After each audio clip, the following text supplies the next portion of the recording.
A rodada foi um desastre para o torcedor palmeirense. Começou até com uma notícia que parecia boa. O Vasco venceu o Cruzeiro no sábado e deixou uma ponta de esperança no ar. Mas esse alívio durou pouco. O domingo veio para mostrar que, quando as coisas não querem acontecer, elas simplesmente não acontecem. Primeiro, claro, havia aquela expectativa de que o Palmeiras fizesse sua parte. Mas não foi o que aconteceu. O time foi até Salvador enfrentar o Bahia e voltou de mãos abanando. Derrota doída, daquelas que pesam no campeonato, ainda mais na situação em que o Verdão se encontra, buscando recuperar terreno na tabela.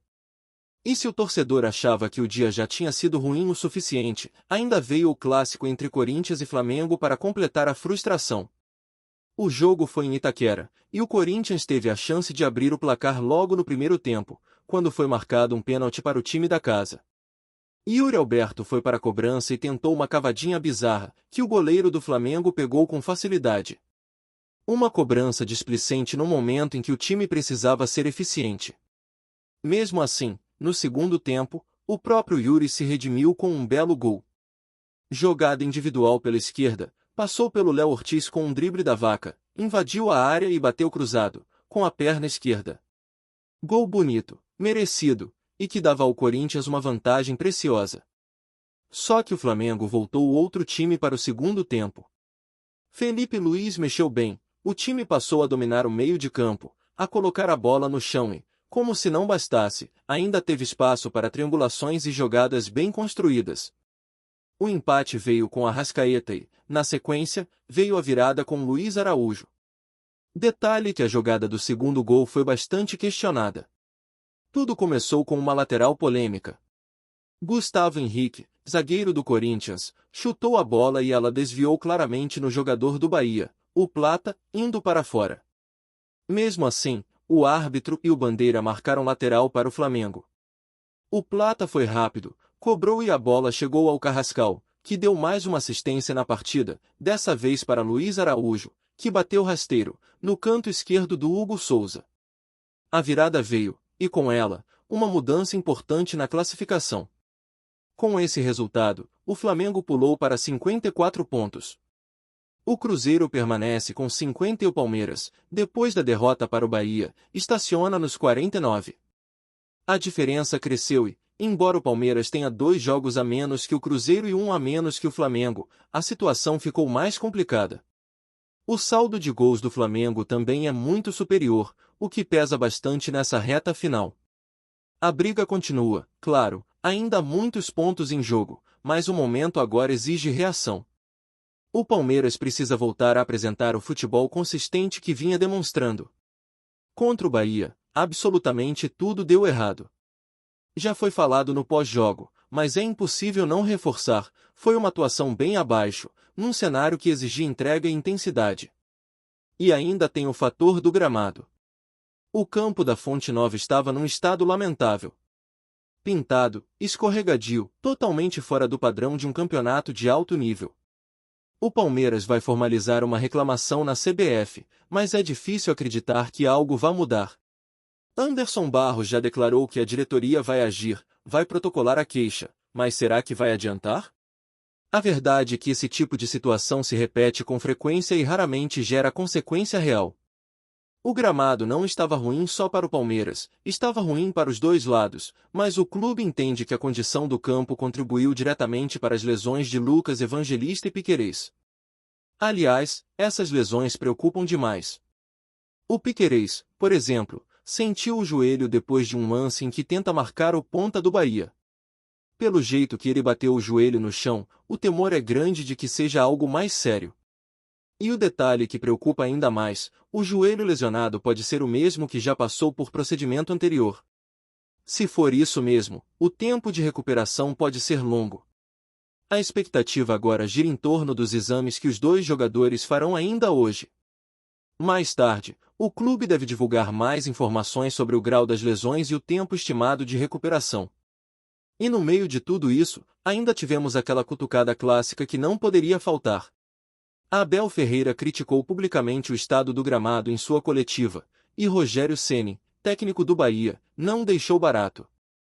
Respondeu dizendo que quem joga em gramado sintético não tem muito moral para reclamar. Ainda afirmou que o Palmeiras deveria até preferir um campo ruim, já que o estilo de jogo do time é de ligação direta. Foi uma alfinetada direta no estilo do Verdão e no próprio Abel. Essa troca de farpas entre os técnicos já não é novidade, mas mostra como a tensão entre os clubes anda em alta. Se formos olhar para o histórico recente, o Bahia tirou todos os pontos possíveis do Palmeiras neste Brasileirão.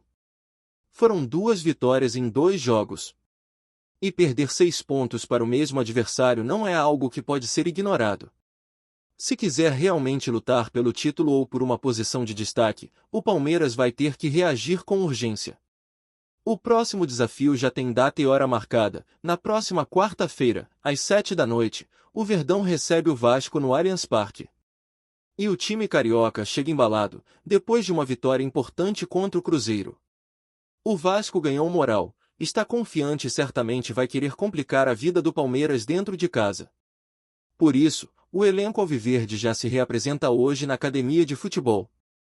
A preparação para esse duelo começa imediatamente, sem tempo para lamentações. Cada ponto perdido agora pode fazer falta lá na frente. O campeonato está na reta final e não dá mais para vacilar. É vencer ou vencer. E, claro, superar as adversidades que surgirem, seja o calendário apertado, seja o estado dos gramados, seja o desfalque por lesão. Não tem mais espaço para desculpas. O foco precisa ser total. E falando em agenda, vale a pena destacar a confirmação da FIFA sobre o torneio intercontinental que será realizado no final desta temporada. O Catar foi definido como sede da competição, e tanto o Palmeiras quanto o Flamengo têm chances de representar o Brasil e a América do Sul. Tudo depende de quem vencer a Copa Libertadores. O campeão continental encara o Cruz Azul, do México, no dia 10 de dezembro. Quem vencer esse confronto, enfrenta o Pirâmides, do Egito, e daí sai o grande finalista para encarar o Paris Saint-Germain na decisão marcada para o dia 17 de dezembro.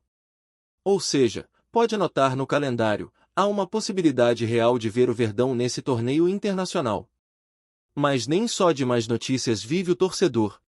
Tem coisa boa vindo da base.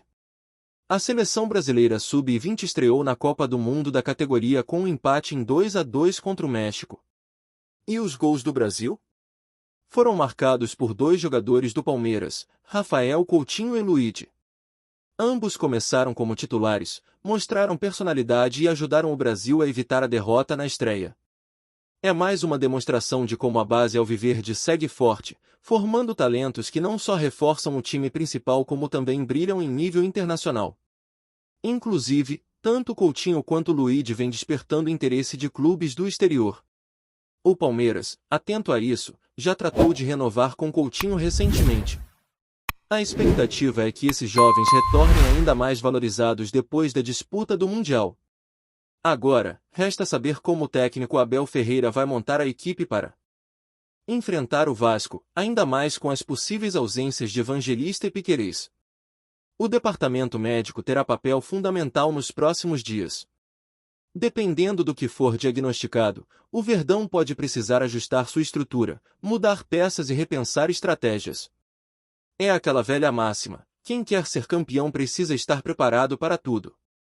E o Palmeiras, mesmo em meio às dificuldades, ainda tem plenas condições de se recuperar e brigar nas primeiras posições.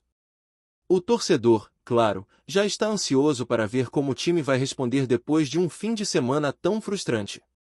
Enquanto o Palmeiras se prepara para o confronto decisivo contra o Vasco, os bastidores do clube seguem movimentados, e o clima na academia de futebol é de alerta total. A derrota para o Bahia acendeu uma luz vermelha que já vinha piscando há algum tempo.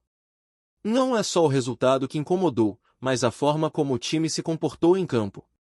Um Palmeiras apático, sem intensidade, cometendo erros básicos de posicionamento e com dificuldade na transição entre os setores. É aquele tipo de partida que, quando termina, ninguém consegue explicar direito o que aconteceu. A sensação é de que tudo deu errado, desde o apito inicial até o último lance. A expectativa da torcida agora é por uma resposta imediata. Jogar em casa, diante do seu torcedor, contra um Vasco empolgado pela vitória sobre o Cruzeiro, pode ser o cenário ideal para uma retomada de confiança. Mas não se engane, o Vasco não será um adversário fácil. Sob o comando de um técnico que soube reorganizar o elenco e devolver autoestima ao grupo, o time carioca entra em campo buscando pontos que podem ser decisivos na luta contra o rebaixamento. E como já vimos em outras rodadas, adversário desesperado costuma complicar. O Palmeiras vai precisar de mais do que talento. Vai precisar de entrega, de foco, de intensidade, acima de tudo, de atitude. É nesse contexto que as possíveis ausências de Evangelista e Piquerez ganham ainda mais peso. Os dois vinham sendo peças importantes no esquema de Abel Ferreira, e a ausência deles pode forçar mudanças profundas na estrutura da equipe. A dúvida sobre quem pode substituir Piquerez, por exemplo, mexe diretamente no sistema defensivo, que já vinha apresentando oscilações. Sem ele, o time perde uma opção segura no apoio e um marcador eficiente no mano a mano. E no caso de Evangelista, a perda afeta diretamente a dinâmica do meio-campo, especialmente na construção das jogadas. A comissão técnica está monitorando atentamente a situação de ambos, mas a tendência é que o Palmeiras entre em campo sem os dois. O que aumenta ainda mais a responsabilidade dos jogadores que estarão disponíveis. A Abel deve contar com a volta de alguns atletas que estavam poupados ou em fase final de recuperação, o que pode ajudar a equilibrar um pouco as ausências. A torcida, como sempre, vai fazer a sua parte, empurrando o time no Allianz Parque, mas o momento exige mais do que apoio. Exige performance. O Palmeiras precisa vencer para não deixar os líderes escaparem. E mais do que isso, precisa convencer. O torcedor quer ver o time jogando bem, com intensidade, dominando as partidas, como aconteceu em outras fases do campeonato. A sequência de jogos será pesada, e qualquer tropeço pode custar caro. Outro fator que tem gerado debate é a condição física do elenco. Com muitos jogos em sequência, viagens longas e desgaste acumulado, fica evidente que alguns jogadores não estão conseguindo manter o mesmo ritmo durante os 90 minutos.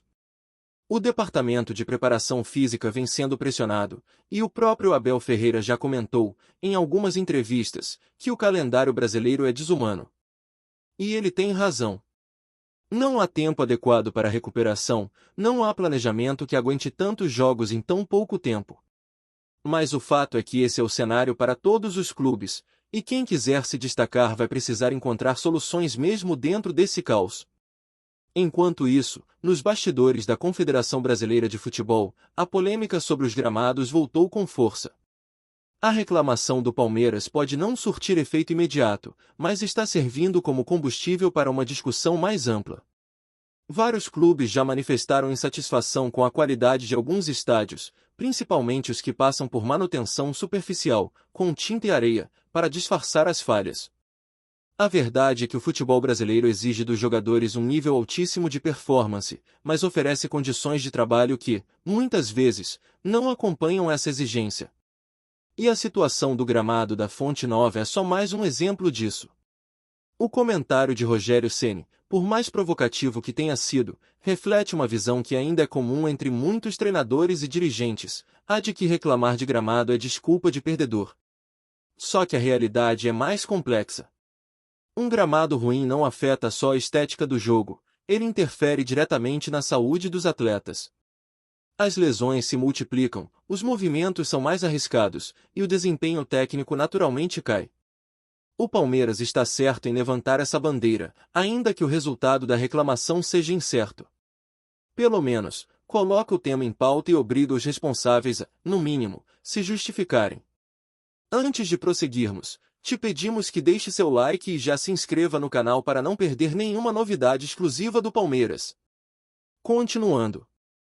Essa segunda-feira trouxe uma onda de rumores que prometem agitar o futebol brasileiro nas próximas semanas. A Confederação Brasileira de Futebol, CBF, confirmou, de forma surpreendente, a atribuição de mais 3 pontos ao Palmeiras, decisão que deixou rivais e torcedores de outros clubes em estado de alerta.